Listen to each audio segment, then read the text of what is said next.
Ladies and gentlemen, thank you for standing by and welcome to the Constructing Low Volatility Multi-Asset Portfolios conference call. All lines have been placed on mute to prevent any background noise. After the speaker's remarks, there will be a question and answer session. If you would like to ask a question during this time, simply press star, then the number 1 on your telephone keypad. To withdraw your question, press the pound key. Thank you. I would now like to turn the call over to David Ranson. You may begin. Thank you. Yes, this is David Ranson. My company's name is HCWE Company, and that's the old name you may be more familiar with. That was H.C. Wainwright Co. Economics, Inc. And this is the second component of a 3-part series of presentations.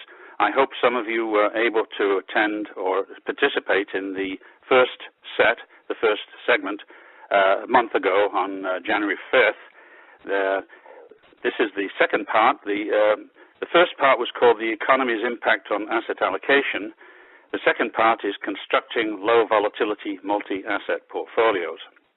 And in the first part, I set out some ideas about how to simplify the way the economy behaves to derive 4 basic economic scenarios. Growth can be accelerating or decelerating, inflation can be accelerating or decelerating, and that gives us 4 combinations, and those 4 combinations turn out to correspond to 4 very different kinds of asset classes.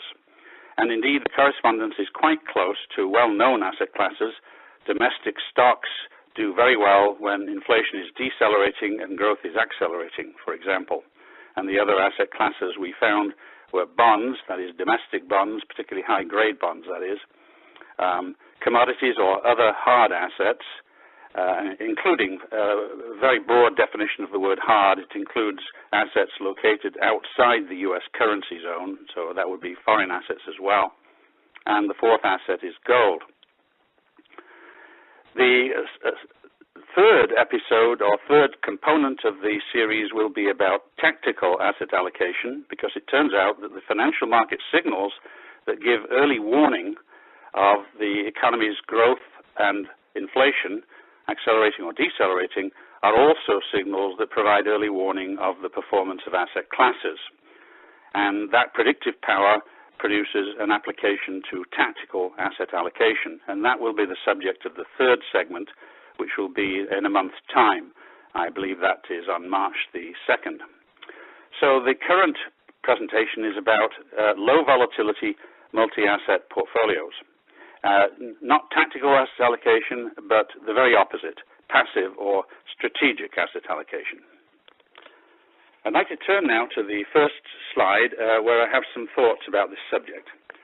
The central theme is the trading off between volatility and return. In a prior era, when I was in graduate school perhaps, in which investment portfolios were largely limited to equities, bonds, and cash, the idea that volatility is the price you have to pay for return was apparent to everyone. But that's not what the capital asset pricing model taught. The risk and volatility are not the same thing. And the introduction of additional asset classes in the passing years has revealed more favorable trade-offs than were apparent before between return and volatility. So what we're talking about today is the use of widely divergent asset classes, and with that, a fund manager can achieve low volatility with surprisingly little sacrifice of return in a multi-asset context. The first slide is the same as the last slide of the previous presentation a month ago. We divided the economy into those scenarios, and you see here in a 2-by-2 table, the northwest quadrant, you could call it, is one in which the outlook for growth is unfavorable, so we have decelerating growth. The outlook for inflation is favorable, by which I mean that we have decelerating inflation, not the modern idea that we want more inflation. And there you see that bonds have 2 plus signs attached to them. That is a sign that bonds are promoted by that economic scenario, both by unfavorable growth expectations and by favorable inflation expectations. And notice that hard assets have two minus signs. If we go to the southeast corner of the same diagram, you see there the hard assets have two plus signs and bonds have two minus signs. What's going on is that bonds are favored in the same situation as hard assets are out of favor, and vice versa. But stocks and gold are in an intermediate position. You could say they have one plus sign and one minus sign each, and so that cancels. And we consider that roughly neutral. The same contrast can be found in the northeast and the southwest of the diagram. Stocks get two plus signs where the outlook for growth is favorable and the inflation is also favorable. Gold gets two minus signs. But in the northeast quadrant, that's where inflation is unfavorable, that is rising, and growth is falling. That's the stagflation quadrant, where gold gets the two plus signs and stocks get the two minus signs. So that summarizes what we came up with a month ago. And now we can start to see that there must be an inverse relationship between hard assets and bonds, for example, and between stocks and gold. And the next slide, Exhibit 3, actually shows you using cumulative performance as a measure of these pairs of assets, which could be called polar opposite asset classes.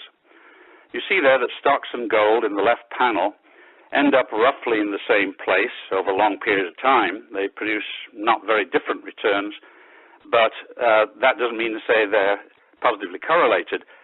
In their intermediate behavior, stocks tend to be accelerating when gold is decelerating and vice versa. And so that is one way to see an inverse correlation in a cumulative way. We have Treasury bonds in the right panel and commodities, and there we see a weaker inverse correlation. The inverse correlation is much more visible in the first half of the period, not so easy to see in the second half, although it does exist in the second half. In Exhibit 4, we can see some of the numerical evidence. If we gather annual periods into groups according to the scenario for growth and inflation, we can look at the average performance of each asset in each scenario.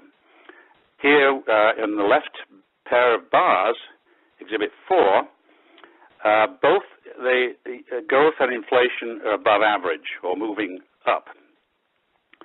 And that's a case where the commodities produce a good return, bonds a relatively weak return. And by bonds, I consistently mean high-grade bonds, particularly Treasury bonds. I'm not talking about high-yield bonds. In the right two bars, we get the exact opposite situation, quite contrasting. High return on the bonds, negative return on the commodities. And in the intermediate, I've merged the two scenarios in the middle where growth has a positive outlook and inflation has a negative outlook, or vice versa. Combined together, you get an intermediate result. So what we see here is an inverse relationship between commodities and bonds. We see the reason. It's created by an inverse relationship involving the economy. We can do the same thing with the other two assets. But in this case, we want to look at the scenario in which inflation was above normal and growth was below normal. Or inflation was below normal and growth was above normal. Those are the extreme situations. Again, one asset performs best in one and worst in the other, and vice versa. And if you combine the other two scenarios in between, you get intermediate results. So again, we have an inverse relationship between the return on U.S. stocks and the price change in gold. Now the inverse correlation between stocks and gold isn't as well known as it should be. And the reason is that when people measure correlations, they often use monthly data. In Exhibit 6, I'm showing what the actual correlations are for the last 30-odd years, I guess, 35 years, between these four major asset classes. By non-precious commodities, I mean a diversified index of commodities, including both energy and non-energy commodities. And you see there some fairly small correlations, and specifically the correlation between the S&P 500 and gold is completely absent. But that's largely because we're using monthly returns, and we look at both stocks and gold have high volatilities on a monthly basis. Those volatilities, those monthly movements, may or may not have much to do with the economy. I'm assuming they don't. They don't correlate with monthly movements in inflation or growth. So we can see the forest for the trees much better if we use annual returns. And in that case, the inverse correlation between gold and stocks starts to show up. The other correlations, in many cases, also increase. We have a much larger correlation that's positive between commodities and gold, and a much larger correlation that's negative between commodities and bonds. But if you want to see the correlations in their fullest form, again, the forest completely obscuring the trees, you go beyond annual returns. You look at 2-year returns or 3-year returns or even 4-year returns. You can't go much further than 4-year returns because we only have here about 35 years of data. We wouldn't have a very large sample of 4-year returns. So this is about the furthest we can push it, but notice how the correlations in many cases, not all, greatly increase. And we have very large correlation, for example, an inverse correlation between gold and the S&P 500, another large one which is positive between commodities and gold. So what you take away from this slide is that we have to measure correlations over sufficiently long time frames to get significant or impressive or useful results. And monthly correlations don't really tell you anything useful. Whoops. Now, the next exhibit are some thoughts about what we might be able to do with this. We do know that in turbulent times, correlations among risky assets converge towards 100%, and it looks very difficult to diversify a portfolio. But even during those turbulent times, such as the Great Recession, 2008 or 2009, strong inverse correlations do still persist between these risk assets and safe haven assets, such as bonds and gold. Now, what investors need is a vehicle that produces relatively stable returns, moderate risk, and limited drawdown during financial turbulence. And what we're seeing here, these inverse correlations, allow us to put together precisely weighted mixes of assets, and that makes it a powerful prescription for diversifying away the economic risk and for producing relatively stable returns. Starting with an illustration with T-bonds and commodities, I mentioned that these two asset classes have a strong inverse correlation, particularly over multi-year time frames. Here's the annual time frame, and it's impressive enough over annual time frames. The years in which the commodity prices increased the most are the years in which the T-bond return was the lowest. And in the right bar, the opposite situation where commodity prices fell, T-bond returns are the highest.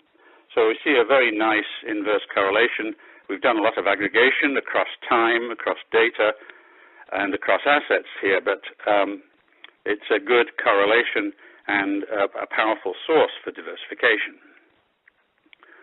And here's how you see some of the results of the diversification. By mixing the two assets, if you start with a 100% T-bond portfolio, but you add some a commodity index into it, if you go to a 90-10 mix, obviously you have lower volatility. And the volatility keeps falling until you get to the 70-30 mix, and after that, it starts to rise again. So we have a mix of the two polar opposite asset classes, which has lower volatility than either asset class by itself, which is what we're looking for. We can visualize that in a cumulative return diagram. The return on T-bonds cumulatively is shown in the blue line, but the 70-30 mix you can see is much more stable. This is a logarithmic scale, and so perfect stability would appear on this diagram as a perfectly straight line. Clearly, the 70-30 mix is much closer to being that perfectly straight line than T-bonds are alone, even though T-bonds are the most stable of these four assets. Now looking at the other two assets, U.S. stocks and gold. The change in the gold price could be very high in the left bar, or very negative, as in the right bar, or something in between. And we see again a good, nice, simple straight line relationship, even using only annual returns, and it would be even stronger if we were to use 2-year or 4-year returns. And when we plot mixes of gold into the S&P 500 index, we see there that, as before, the volatility declines as you introduce more of one asset into the other. And you go from 100% stocks down to 70-30 again, and a nice reduction in volatility. But what's peculiar about this diagram is that you didn't sacrifice any return to get there. You have actually a higher compound average return for the 70-30 mix of stocks and gold than you have for stocks alone, and substantially more than for gold alone. And this seems very counterintuitive at first, until we remember we have to measure returns over long periods of time using compound interest arithmetic. And that's the secret of this puzzle. What is going on here is volatility drag is being reduced by having lower volatility portfolios. And the drag means that we recapture some of the return that has been lost by the initial volatility. Let me explain that with a table. Imagine the stock market itself using the S&P index. In the first line, I show the simple mean annual return, which is 11.95 for this particular time frame. The volatility, which is the standard deviation of annual returns on stocks, is 17. But the compound rate of return is only 10.47. And the difference between 11.95 and 10.47 we could call volatility drag. It's the old idea that if you have $100 in a portfolio, you gain 10%, but then you lose 10% in the second year. You don't get back to where you started. You fall back below where you started because of compound interest. If you start with $100 and you go 20% up and 20% down, it's an even greater loss. That's the volatility drag, and that's what's going on here. Now, in the second line of the table, suppose we imagine a stock market index which has the same simple mean annual return of 11.95, but 50% more volatility, say 26 percentage points. Now the compound rate of return on that index is substantially less, 8.25. The drag is 3.7 points. And just to compound the point, imagine a stock market index with twice the volatility of the S&P 500. The compound rate of return from that, because of the drag, is only 3.9. Now, turning to a multi-asset portfolio, it works in reverse. If we can reduce the volatility with the same mean return or the same similar mean returns, then we can reduce the volatility drag, and it is possible in some circumstances to actually raise the return.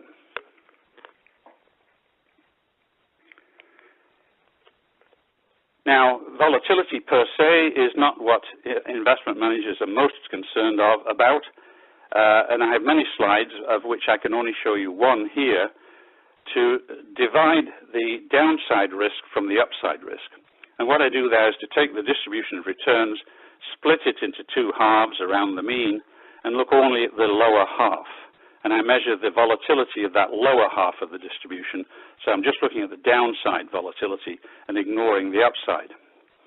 And we again, as we mix gold into the stock portfolio, we again raise the return because there's a loss, the volatility drag is reduced, at least for a while, and we get all the way to 50-50. And notice how substantial the decline in downside risk is, from a little under 14 percentage points to a little under 6 percentage points.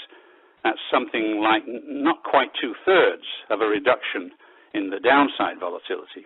The earlier slide that we were looking at with the regular volatility showed something like a 50% cut or maybe less than that, but maybe a 1/3 cut in normal volatility. But the downside volatility is cut by more.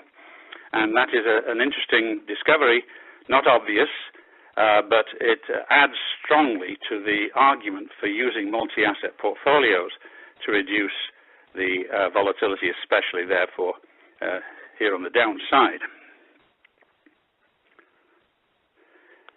The next thing we can do with this, since we have 4 assets, we can use the inverse correlations with both pairs in a 4-asset portfolio. And it turns out that bonds are not only inversely correlated with commodities, but also with gold. So we have yet another inverse correlation we now start to get. It's a mix of negative correlations and positive correlations, but the bulk of the correlations in a 4-asset portfolio of these particular 4 assets tends to be inverse. And that means that the 4-asset portfolio has further opportunities for diversification and volatility decline than we had with the 2 assets alone. Here's a table showing different prescriptions. We can take an equal weighted mix of the 2 assets, and you see there we could rebalance it monthly or we could rebalance it annually, and we get somewhat similar results. Notice the ratio between the compound average return and the standard deviation is 0.88, and it doesn't matter whether you use monthly or annual rebalancing. That's roughly the Sharpe ratio, as a simplified version of the Sharpe ratio. Another thing we can do is use weighted mixes. And one standard method of weighting the assets is to use a kind of risk budget and put the assets in proportion to how much risk is being added to the portfolio. If you do that, that's the Ray Dalio concept, risk-weighted portfolios. Notice the return is in the same ballpark, but the standard deviation is noticeably less. Another thing you can do, though, beyond that, is to actually statistically maximize the ratio between the annual compound return and the volatility. And we find if you maximize it, we get a similar sort of answer, slightly less return, slightly less volatility, but the same ratio. And then finally, we can add more diversification if we look at temporal aggregation or temporal diversification. We can look at 2-year returns or even 4-year returns, and because of the cancelling out of annual volatility, which has nothing to do with the economy, we can get higher ratios. As you see, there's no loss of return. In the bottom line of the table, we're still getting 9.8 compound return from all 4 assets, and this is over something like a 45-year period, but substantially less standard deviation, that is the standard deviation of 4-year returns, and the ratio is very much higher at 3.6. 2 illustrations on the left, we see the equal weighted portfolio, cumulative returns, rebalanced annually versus rebalanced monthly. We can say it makes a slight difference, but it's not a really big deal. Whereas in the right panel of this exhibit, exhibit 16 now, we see the risk-weighted asset mix and the unweighted asset mix compared. And it's clear, remember that on a logarithmic scale, perfect stability is a straight upward sloping line. It's pretty obvious that the red line, the risk-weighted asset mix, is very much closer to that perfect straight line than the unweighted asset mix. So it's very important to get the weights correct. Another illustration is to look at 1-year returns, 2-year returns, and 4-year returns from a volatility point of view. On the left, we have this optimized portfolio I mentioned. I gave it the name STAR, which simply stands for Steady Total Asset Return Portfolio.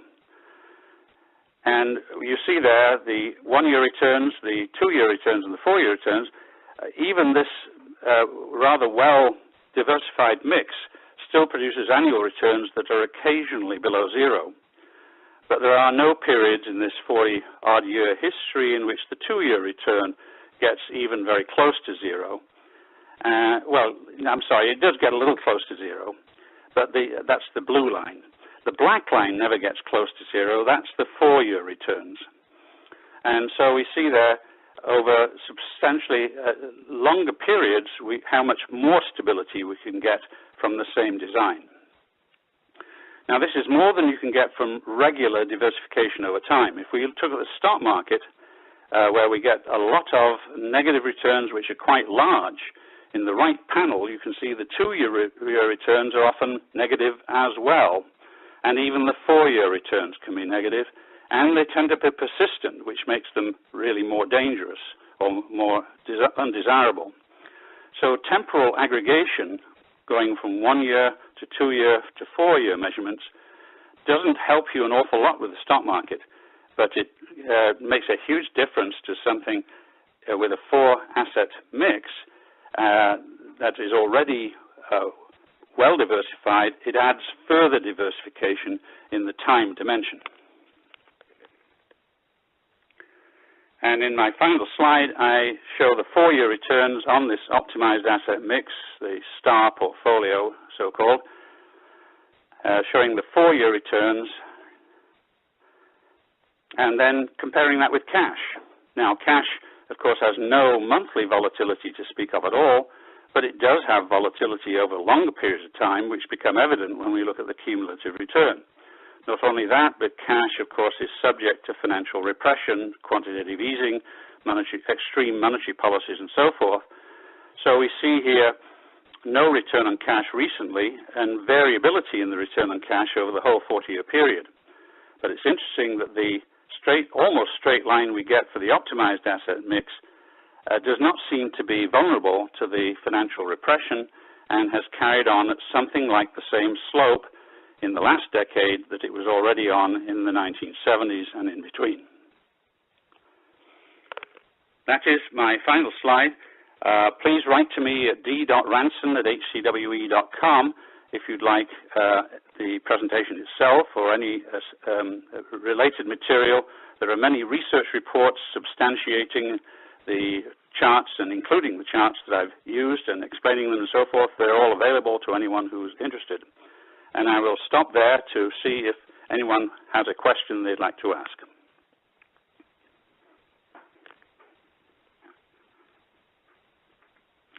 Victoria.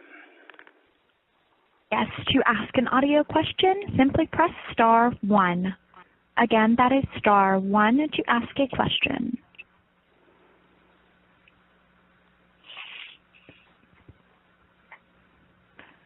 And your first question comes from the line of Celia Anderson. Yes, I'm wondering if there's any way to overlay a demographic profile chart given all of this history. I keep hearing that birth rates have never been lower since they've been keeping records, and I know we have a globally aging population. So I'm just wondering what sort of impact that might have. Maybe there's no way to model that. Yeah, I'm sorry, I've never worked on the demography of it in this context. There are many variables that change slowly over long periods of time, demography being an important one, but there are others. And it's possible, I suppose, to kind of condition the calculations to allow for shifts over time in all of these relationships. But I have to say that theoretically, I have no idea how that would push the results. I would have to find that out by observation, and I have not done that, and so I can't give you, I believe it's feasible, but I can't give you an answer. Thank you.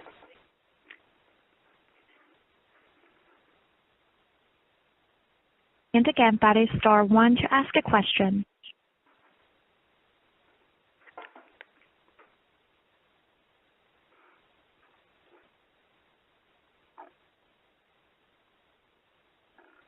It looks like there are currently no further questions.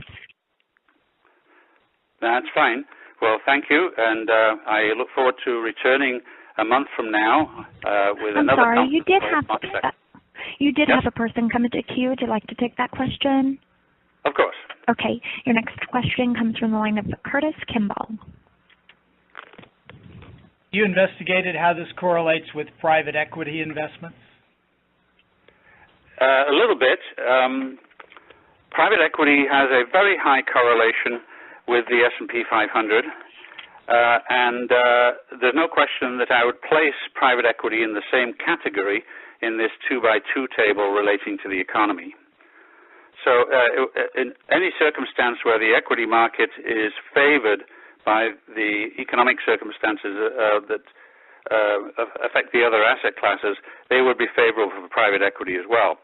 But the more difficult question is the relative performance of private equity and public equity. That is an interesting topic for research that I have not yet done. I am sorry, I don't know what that would show. And again, that is star 1 to ask a question.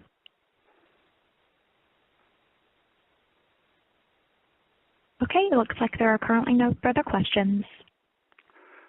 Okay, well, once again, I will be back on March the 2nd to present the tactical asset allocation applications of this same structure, and I look forward to doing that then.